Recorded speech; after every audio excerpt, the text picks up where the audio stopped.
आमच्या सगळ्यांचं स्वागत नाही, खरं तर तुमचं स्वागत करायला पाहिजे.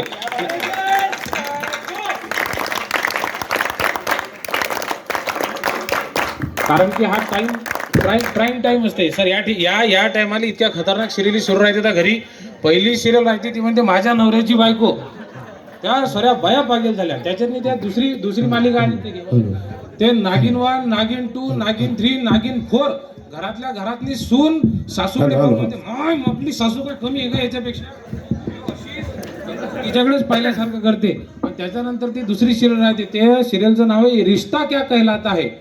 आणि ते झाल्याच्या नंतर तिसरी खतरनाक लागते, तिचं नाव आहे साथ निभाना साथिया. त्याच्यामध्ये राहते मोठा भाभी, किंजल, हेमडिकरा, गोपी भाऊ. हे चालते फक्त 3 मिनिटं, बाकीचे 17 मिनिटं सर धुमताना धुमताना. तरी सुद्धा एवढ्या मोठ्या माय मावल्या या ठिकाणी उपस्थित आहेत. एकदा या सगळ्या फक्त मुख्यमंत्री साहेबांच्या लाडक्या बहिणीसाठी एकदा टाळ्या वाजवा.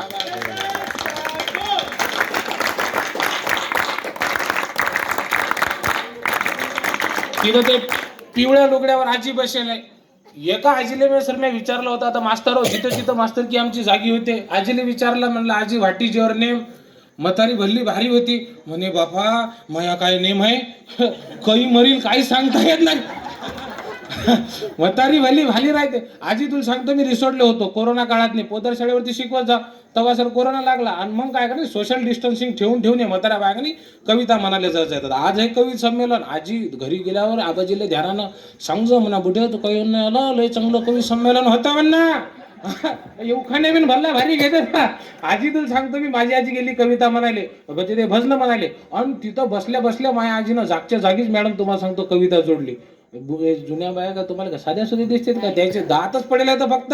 हा बाकी तुम्हाला सांगतो एवढी मोठी सुपारी बातच गायब करते ना.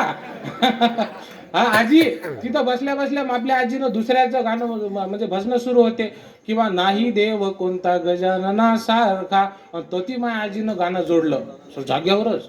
म्हणे आजी ध्यान देऊ नाही का, तुझ्या बिन्नातासाठी कामी पडल. म्हणे कोरोना लवकर जाऊ दे ना, माया महिषाचं लग्न होऊ दे ना.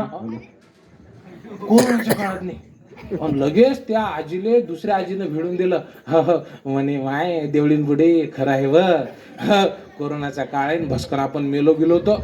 आपल्या म्हातारीनं मुकाट्यानं बसाव ना, मुकाट्यानं नाही बसली ती, तिनं जाग्यावरच त्याला दुसरं कडवं जोडलं. म्हणे नाताला हातानं हळद लावते, मग मी खुशाल मरण पावते. नात सुनेच्या हातची भाकर खाऊ दे ना, आणि माया महिषाचं लग्न होऊ दे ना. माय तुले खायची होती नातसुनेच्या हातची भाकर, आता माया झालं लगन. माई बायको मला म्हणते महिषू मलाच भाकर भेटते सरी मोठी गोष्ट आहे, आजीची तर जाऊच द्या. लहान लेकरं या ठिकाणी येतं, आबाजी इथं बसलेले येतं सर, लहान पोरं येतं. एका पोराला मी विचारलं, पोरांनो फटाफट बोला, 5 + 5 किती. उद्या सांगू नका, आजच सांगा. 5 + 5 किती.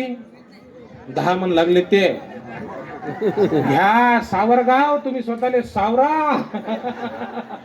पाटील सर बाबा 5, ते एका पोराला मी प्रश्न विचारला, म्हणलं सर 5 + 5 किती. मॅडम ते म्हणे 2. अबे म्या म्हणलं हे पाहिलं का, याच्यासारखंच होतं ते 10 सारखं. ते म्या म्हणलं हे पाहिलं का, ती आईनं समजा 5 पोळ्या डब्यातनी बांधून दिल्या, आणि तर 5ही पोळ्या खाल्ल्या, तर डब्यात काय राहिलं. ते म्हणे भात. 0वर ये ना ते. पोरं भल्ले भारी राहते तर, पोरं भल्ले डेंजर राहते तर. एका पोरांत मला प्रश्न विचारला, म्हणले सर तुम्ही आम्हाला लयच विचारता, म्हणे चुकी बरोबर सांगा, असत्य सांगा. माझा तुम्हाला प्रश्न आहे म्हणे, आणि तुमच्यातनी जर समजा असलच म्हणे सर तुम्ही खरंच शिक्षक असाल तर उत्तर द्याल म्हणे. अबे मी म्हणलं काय विचार ना तुझ्यासारखे तर लय पाहिले पहा बरं म्हणे सर. मी म्हटलं हो विचार. सर म्हणे अट एकच आहे. म्हणलं काय. म्हणे उत्तर फक्त हो किंवा नाही मध्ये द्यायचं. म्हणलं विचारतो का. सर म्हणे खरं खरं सांगा, तुमच्या बायकोनं तुम्हाला मारणं बंद केलं का नाही. आता सांगा काय म्हणा. नाही नाही विजू सर तुम्ही सांगा, हो म्हणसाल का नाही म्हण. त्याचा अनुभव आहे तो. पोरं भल्ले भारी असतात. या पोरांबद्दल वंदनीय राष्ट्रसंत तुकडोजी महाराज म्हणतात, या कोवळ्या कड्या माझी लपले ज्ञानेश्वर रवींद्र शिवाजी, विकसता प्रगतील समाजी शेकडो महापुरुष, प्यारा हिंदुस्तान है गोपालों की शान है, वीरों का मैदान इसमें भक्तों के भगवान है, आओ इसे जगाएंगे भारत को बदलाएंगे, बालवीरो उठो तुम तो ऋषियों की संतान है. ह्या लहान लहान मुलांच्या मनमस्तिष्कावर आज या राष्ट्रीय सेवा योजनेच्या शिबिरांमधून या तरुणांच्या मनावरती, त्यांच्या हृदय पटल्यावरती खऱ्या अर्थानं राष्ट्रसंस्कार रुजवण्याचं काम या शिबिरामधून होत आहे. तेव्हा आपण उपस्थित सर्व सावरगाववासी आणि आमचे सर्व NSSचे तरुण तडफदार युवक यांच्या सर्वांसाठी एकदा जोरदार टाळ्यांचा कडकडाट होऊन जाऊ द्या. आणि आपल्या सर्वांचं मी आमचं थंड्या गार टाळ्या वाजतात सर. तुम्हाला सांगतो मी, असं वाटून राहिलं का थंडी सुरू आहे का काय. आजी तू जराशी सुटरातले हात बाहेर काढ. ते म्हणते मी काय कोणाच्या बापाला भीत नाही म्हणते. हे पागड्या तू ते आबाजीला भेना झाली. ते म्हणते तुम्ही जास्त बोला नका, म्हणजे निराधार योजनेची पगार सुरू आहे. आणि आमच्या बहिणी तर आता तर कोणाच्या पप्पाला भीत नाही, त्याला लाडक्या बहीण योजनेचा पगार सुरू आहे. तर त्याच्यामुळे तुम्हा सर्वांचं मनापासून स्वागत करतो. कविता असते, कविता तुमच्या माझ्या मनामधील भावना अत्यंत सहज सोप्या शब्दांमध्ये प्रकट करते. आणि म्हणून आजचं कवी संमेलन आहे. कविता म्हणजे काय असते? कविता म्हणजे प्रेमाचा पाझर, कविता म्हणजे सौंदर्याचा सागर. फक्त एवढी नसते कविता. कविता असते माझ्या बापाचा हातचा नागर, द्रौपदीचा पदर आणि छत्रपती शिवरायांची करारी नजर, ती असते कविता. आणि म्हणून ही कवितेची स्पंदन तुमच्या हृदयांवरती पोहोचवायला मी सर्वात आधी या आरे कॉलेजच्या माध्यमातून जे राष्ट्रीय सेवा योजनेचं शिबिर सुरू आहे त्याच्या एक अतिशय सुंदर प्रज्ञावान विद्यार्थी, गुणवान विद्यार्थी की ज्याने आपल्या व्यक्तिमत्वाची झलक सातत्यानं वेगवेगळ्या कार्यक्रमांच्या माध्यमातून केवळ वाशिम जिल्ह्यामध्ये नव्हे तर संपूर्ण महाराष्ट्राला दाखवून दिलेली आहे. मी प्रथमतः आमंत्रित करतो प्रणव खडसे, आपला BSc फायनलच्या विद्यार्थ्याला. एकदा जोरदार टाळ्यांच्या गजरामध्ये आपण प्रणवचं स्वागत करूया. हॅलो, नमस्कार. ओळखला का? 3 वर्षापासून एकच झेप्र गावात यायला लागलं. ओळखला का? एकदा गाडीत जाधव सर आम्ही असंच चर्चा करत होतो.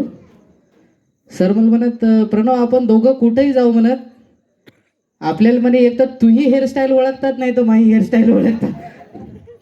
म्हणजे ह्या 2 हेअरस्टाईल अशा आहेत की बऱ्यापैकी सगळीकडे फेमस आहेत, भारतात नाही त्याच्या. आता सरनं आत्ता विषय काढलाच होता की आता लहान असल्याप्रमाणे प्रेमाची कविता ही जबाबदारीच मानावर आली, कारण तरुण पिढीचा एक पल्ला मला सांभाळायचा आहे.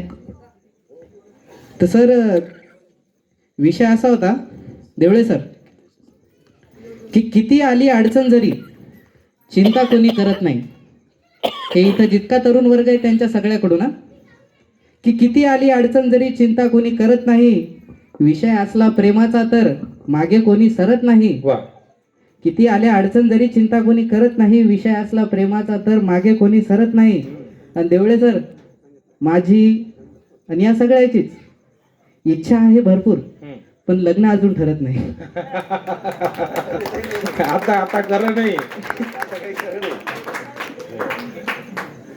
म्हणजे असेच विषय आता छोटे छोटे, कारण तुम्हाला खूप मोठ्या मोठ्या कविता ऐकायच्या त्यांच्या.